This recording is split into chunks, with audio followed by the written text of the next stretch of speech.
traveler from Kiso. At that time, Karuizawa was completely deserted. It was the fall of 1896, and the area was in decline. Anyway, the lodging houses along the old Nakazendo Road were completely deserted. There was nothing to do around here, and some people moved to other places because they could no longer make a living. When my father and I got off the train at Yokogawa, rode in a horse-drawn carriage up and down the old road of the Yuzu Pass, and arrived at the lonely inn in Karuizawa, I was very sad and lonely. But what about today? The world opened up before me as if it had changed. The inn I stayed at back then cost 25 yen per night, so you can imagine what it was like. That inn is now a large building called somehow Hotel. In other words, it was my father's idea to go from Miyagi to Yuzu to see the autumn leaves. I didn't find it interesting at all, but my father said it would be nice and quiet, so we stayed in a big dimly lit room in Karuizawa for about 4 days. Come to think of it, my father likes things. On the second day, it started raining in the morning, and it suddenly became cold here in Shinshu, even for the end of October. My father and I were sitting in front of the big fireplace in the inn store, listening to the innkeeper talking about the land. The man's business was soma, and he had been in Kiso for about 5 years, but he seemed to have missed his deserted hometown, so he had returned to the area earlier this summer. Bored, I invited the man to the fireplace to listen to his story, and he began to tell me about his time deep in the mountains of Kiso. With a certain curiosity in my young heart, I asked him if being deep in the mountains like that must have been scary for him sometimes. No, there is nothing particularly scary about being in the mountains. What scares me is that it's a big place. The only thing I'm afraid of is a big storm. I've heard that hunters can be bothered by monsters, but the only thing I'm afraid of is big hail. What is a monster? They say it has a monkey shell, and no one has ever seen one before. Well, to put it simply, there was a duck walking, and when he tried to catch it, it ran away as if it was impatient with humans. The hunter panicked again and chased it again. Then the others shouted at the hunter to be careful, and only then did the hunter notice it. There is nothing there to begin with, so only the hunter's eyes can see the duck. That is why hunters who go deep into the mountains of Kiso never go alone. They take 2 or 3 people with them. There was a time when this happened. 2 hunters went deep into the mountains, drew water from the valley, cooked rice, and were about to steam it when one of them opened the lid of a pot and a large woman's head came out of the pot. The hunter rushed to put the lid back on the pot, held it tightly from the top, and shouted, "A monster! A monster!" he shouted. The hunter opened the lid of the pot and saw that the woman's head was no longer visible. This kind of thing is said to be the work of monsters, but I have only encountered it among my hunting companions in the Soma hut. I was disappointed to see him clearing his throat while puffing on a cigarette with a thick smoking pipe. In the evening, at a rundown inn where the cold rain of late autumn had not stopped, my hopes of extracting a mysterious story from the man who had long lived deep in the mountains of Bishan were soundly disappointed. Nevertheless, I persisted in asking him, as if pleading, "If you've been in the mountains for 5 years, you've probably changed once or twice. No, you were so used to it that you didn't think anything of it. But if other people were listening, there would be things that would seem unusual or strange. No, not really. He wrinkled his brow as if the fern smoke had gotten into his eyes. But I have certainly seen changes over the years. I don't know what it was, but it gave me the creeps, he said. I didn't think anything of it at the time, but later, when I thought about it, it just didn't feel right. What was the reason? At that time, I was living alone with my 6-year-old son, Takeichi, in a Soma hut deep in the mountains of Kiso. The Soma hut was located about a kilometer away from the Kurosawa entrance of Mount Ontake, so it was seldom seen by climbers and influential tourists. Now, please consider this as the main topic. Father, you're scaring me. Takeichi, who had been playing quietly until now, suddenly changed his color and clung to his father's lap.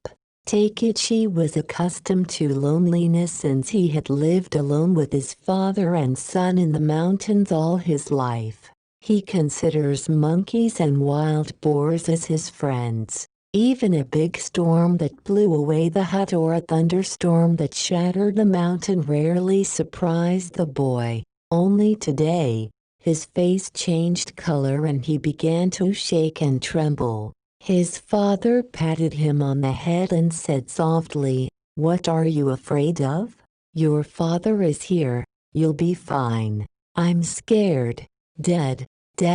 What are you afraid of, you weakling? What are you afraid of?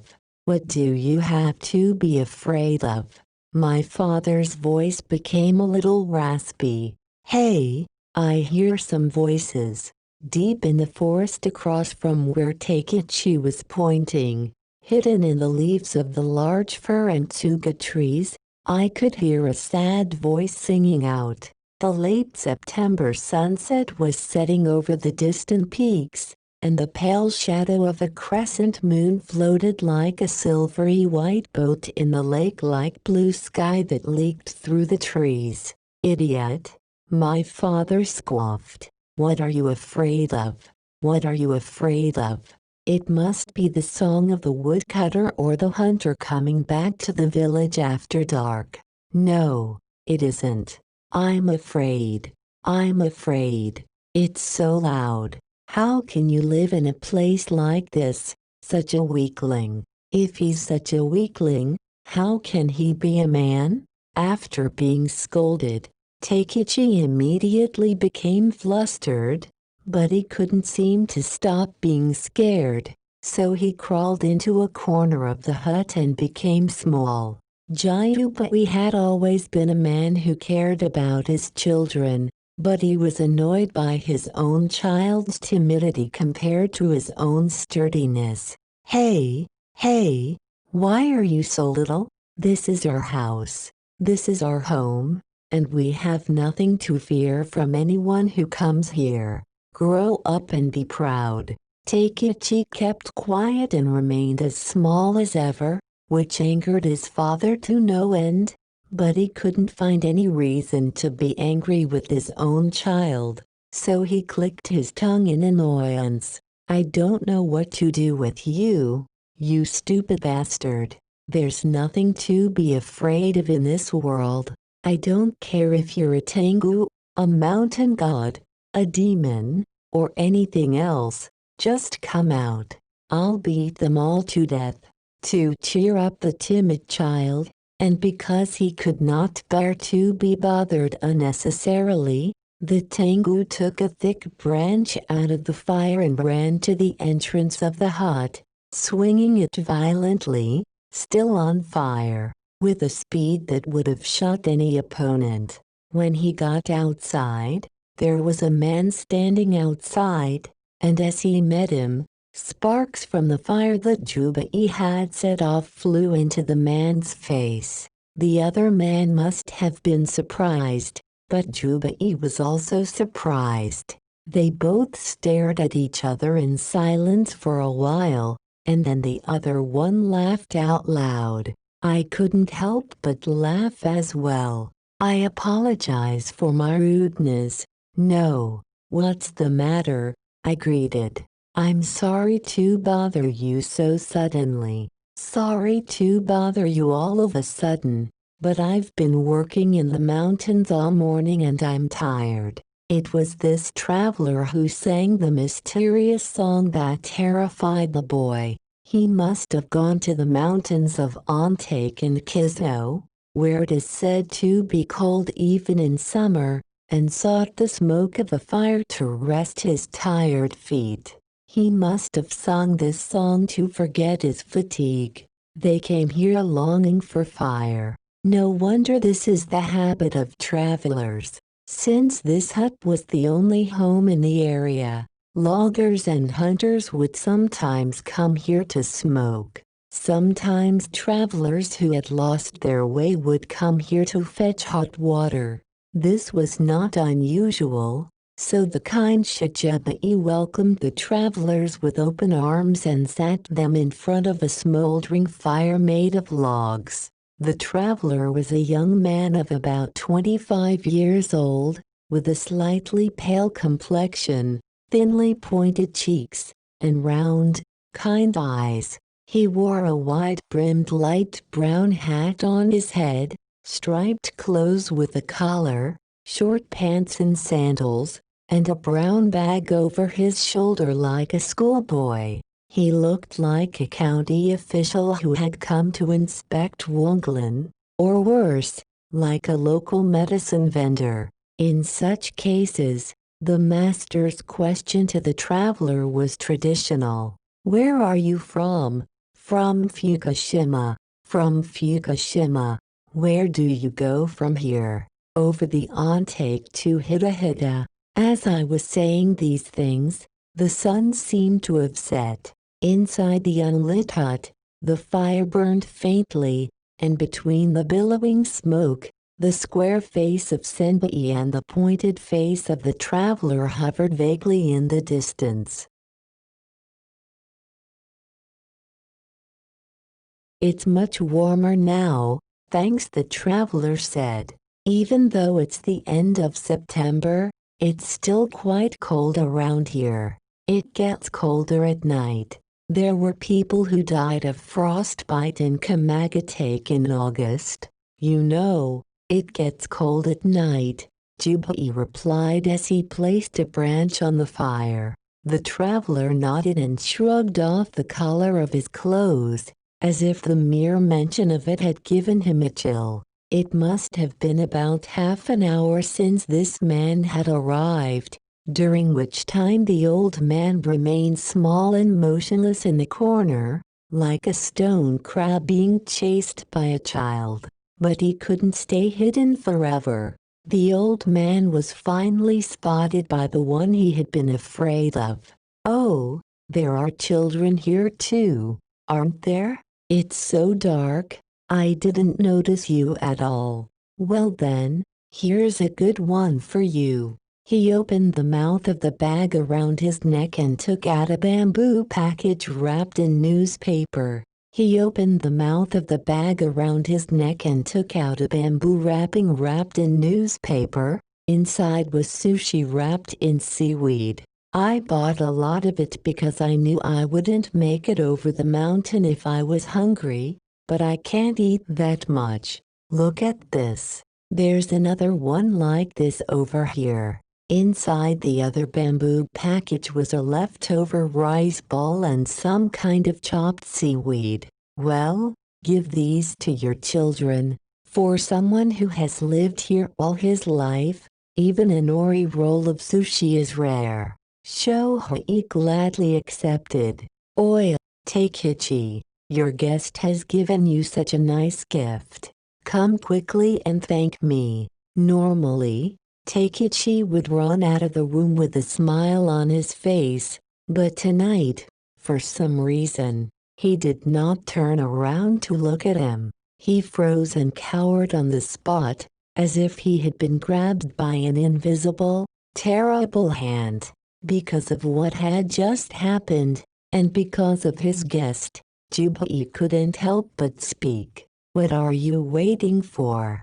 Come quickly. Come out of there. Yes? Takeichi replied faintly. It's not yes. Come out quickly. My father shouted. You are rude to the guests. Come quickly. Come quickly. The impulsive father grabbed a branch from a nearby tree and slammed it on the child's back. I don't want him to get hurt. The traveler panicked.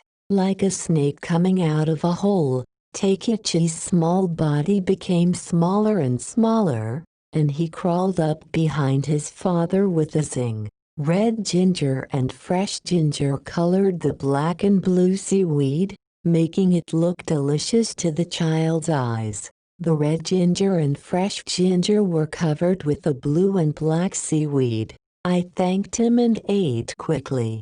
Takeichi hid behind his father and kept quiet. Eat quickly, the traveler suggested, smiling. Hearing his voice, Takeichi shivered again. He clung to his father's back as if something had attacked him, and for a while he could not breathe. Why was he so afraid of this traveler? It may be a common misconception among children, but Takeichi was not a weak child. He had grown up in a remote place, and he longed to be around people, whether it was a logger, a hunter, or a strange traveler. Everyone who came into the hut was Takeichi's friend. No matter who he met, Takeichi called them Uncle Dad in a friendly manner. Tonight, however, he seemed to have gone beyond his usual inhumanity and was terribly afraid of that person. Ever since he was a child, the traveler didn't seem to mind, but my father, who knew him well, couldn't help but feel a certain sense of wonder. Why don't you eat? Why don't you eat it? Why don't you eat it right after I give it to you? No, no, don't be so hard on him. Children can get into trouble because of the way they feel. Well, just let him eat later. If you don't eat, it will be too late. If you don't eat, your father will eat it all. Listen to me. Takeichi nodded slightly as his father looked at him and asked. Shohei spread out the package on the stump of a buckwheat tree and quickly ate 5 or 6 pieces of sushi wrapped in seaweed that looked like rusty iron bars.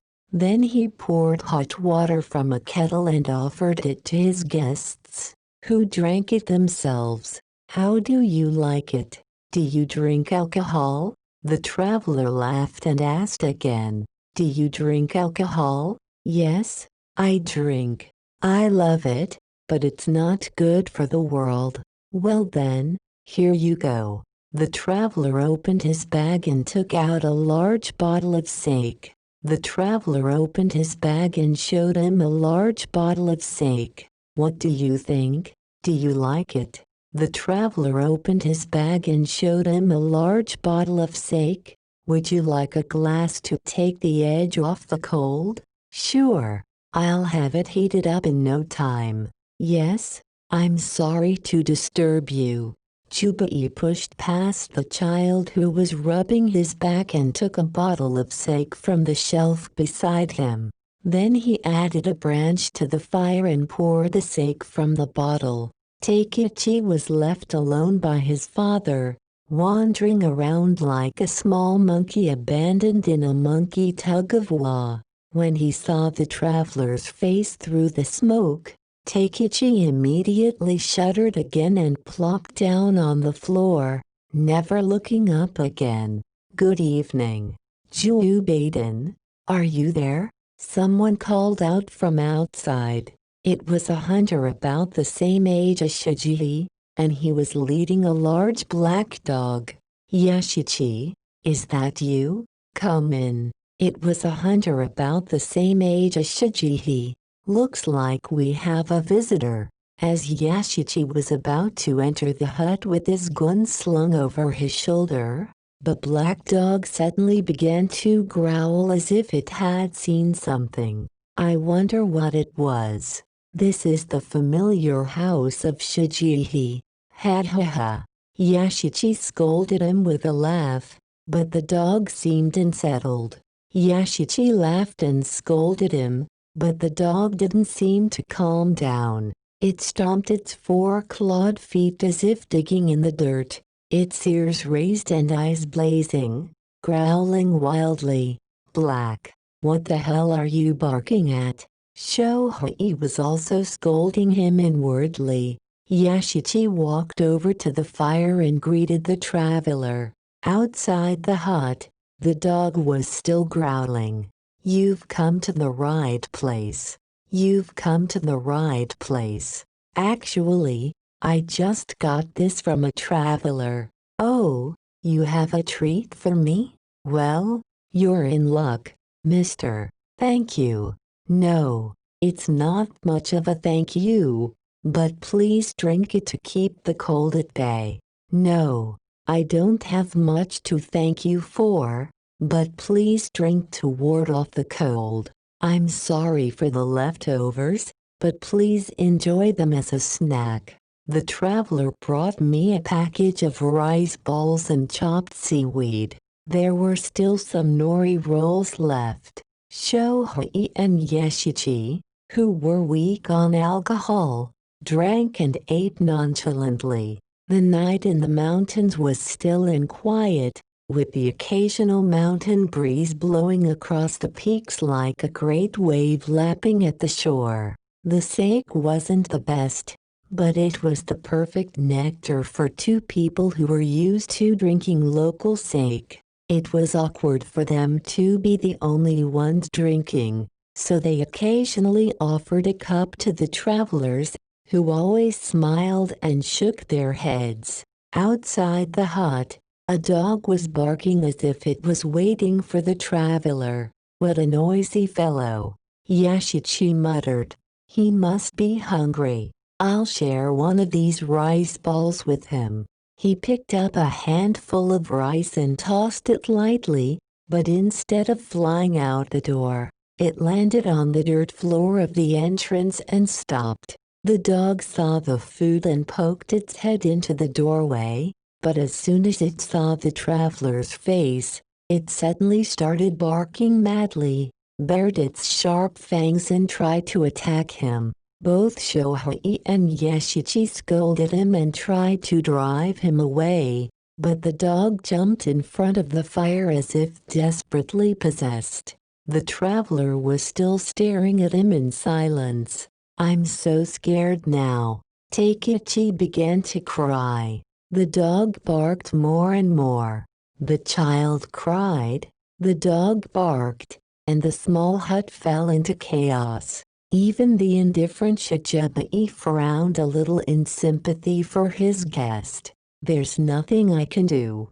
Why don't you just take the dog and leave now, Yashichi? Yashichi told the traveler. If you stay too long, you'll get in the way. Yashichi thanked the traveler several times and quickly sent the dog away. Yashichi thanked the traveler a few times and quickly sent the dog away. Something's wrong, he whispered to Jubei. Is tonight's guest a monster? Would the monster bring alcohol or souvenirs? That's true, but Yashichi was still twisting his neck. We can't see anything, but does this dog see something strange? This dog is much smarter than us. Jubei had always known that Yashichi's bear-like black dog was very smart. This spring, when the great monkey came to the hut, the black dog found him sleeping by the fire, chased him, and finally bit him to death. Maybe there was a reason why he was barking at tonight's guests. The fact that my child was so afraid of travelers also worried Jubei. You're not going to tell me that was a monster, are you? I think so too, said Yashichi, still unconvinced. I don't know what to make of it. I'm not sure. At any rate, let's fire a shot. With that, He picked up his gun and fired one shot into the sky. The sound of the muzzle echoed throughout the area, and the birds that had been sleeping in the forest woke up in fright. The sound of the gunshot echoed throughout the area, and the birds that had been sleeping in the forest woke up in fright. Jubei gently turned his gun around and peered inside to find the still unharmed traveler sitting quietly in front of a smoky fire. "There's no response," said Yashichi in a low voice. "That's strange. I have no choice but to leave now." Yashichi walked to the foot of the mountain, chasing the still barking dog. He hadn't noticed it before, but after being frightened by Yashichi, Shigebai began to feel a little creeped out. Shigebai thought, "No way," he thought, but he couldn't be as friendly to the traveler as he had been. When he turned back inside without saying anything, the traveler asked, "What was that gunshot?" "The hunter shot it to scare us." "To scare you? There's a monster around here sometimes.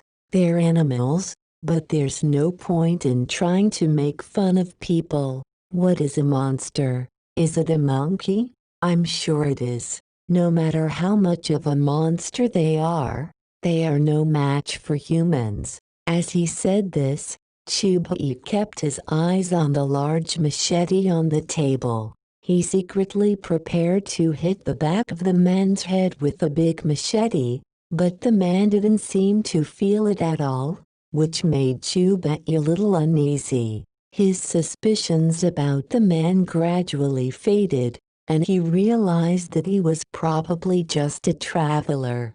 But that was short-lived, for the traveler began to speak again. "It will be difficult to cross the mountain, so can't we stay here tonight?"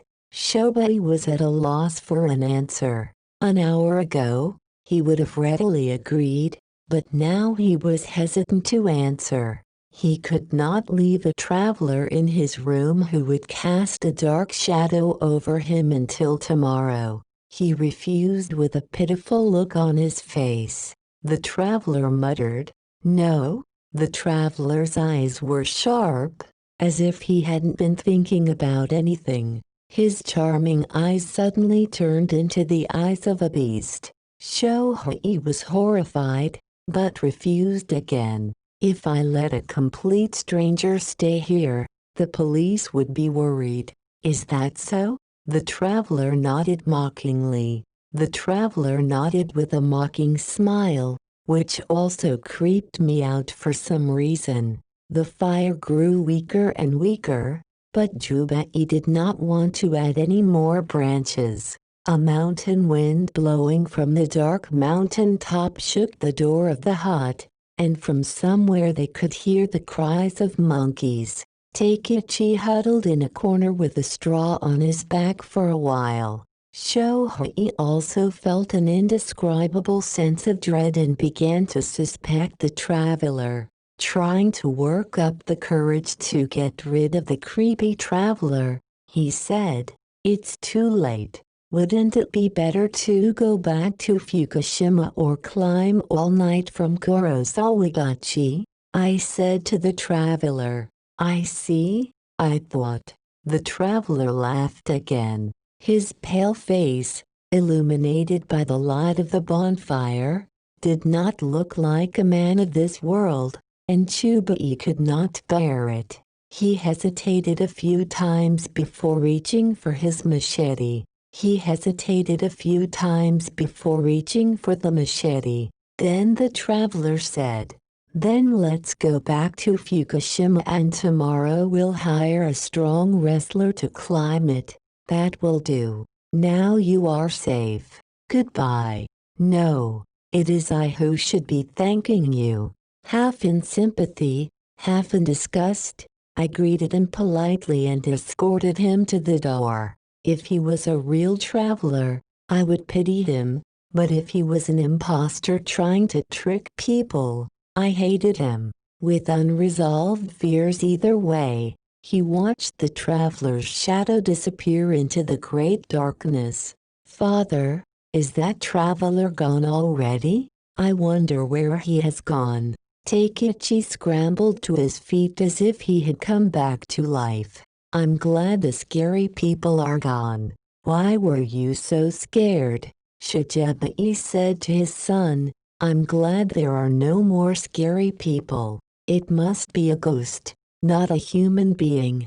"How did you know it was a ghost?" Takeichi didn't have enough to explain in detail, but he continued to shakily insist that the traveler was a ghost.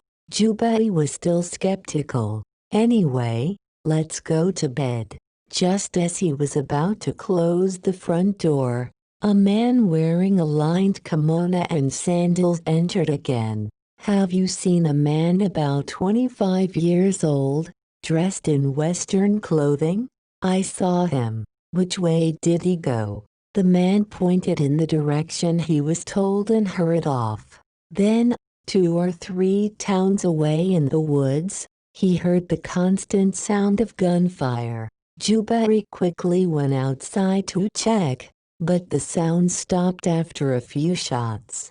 As he stood there anxiously, wondering if there had been some sort of dispute between the previous traveler and the current man, the man in the sleeve came running up to him. "Give me a hand, I have a wounded man." I ran along with the man and found a traveler lying in the forest. He was holding a pistol in one hand. "Who is this traveler?" I asked. "This man seems to have come from Kofu," Jubai explained. "About a week ago, a young man and a woman were staying at a hot spring inn in Suwa. The innkeeper told me that the woman was crying bitterly with a pale face every day, and the man was scolding and threatening her. It seemed that the man had forced the woman to come with him. Nevertheless, nothing happened during their stay, but after the man left, a passerby found the woman on the street, slashed from face to chest, thrown out on the roadside. Naturally, his companion became suspicious, and a police detective drove to Kiso. So the man in the sleeve who chased you was a detective." "That's right." The clothes in front of him were the murderer of the woman. When he was finally cornered, he shot the detective twice with his pistol, but he didn't hit him, so he thought it was over and shot himself in the throat, killing him. My father and I looked at each other and were silent for a while, but then the innkeeper spoke up. "So, was there a female ghost behind the man? And that the child and the dog were making a lot of noise?" "Yes, that's right," he said. I suddenly got creeped out too. No, I couldn't see anything at all. I couldn't see anything either, not even Yeshichi. But the kids were shaking and scared. The dog was also freaking out and barking. Something strange must have happened. Of course it did. Children can understand things that adults can't, and other animals may be able to understand things that humans can't, my father said.